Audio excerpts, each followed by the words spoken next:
Hello YouTubers, welcome to my channel. In this video I'm going to show you how to remove startup sound on your Windows computer. So let's get started.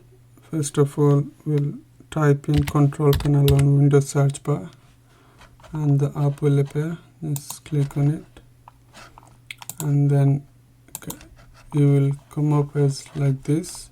So on the category option, select large icons and then from the option there click sound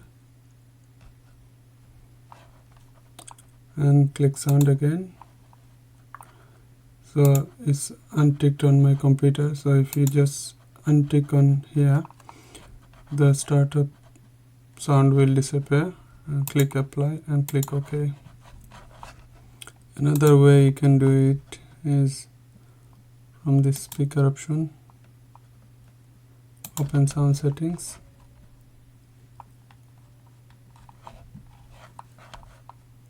click sounds,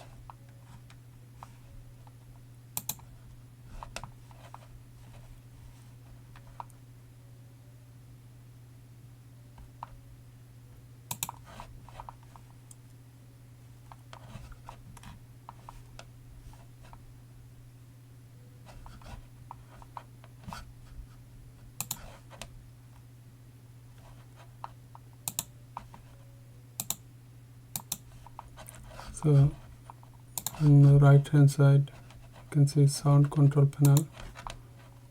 Click on it and then sounds, and then you can untick it. I hope you find this video helpful. Thank you.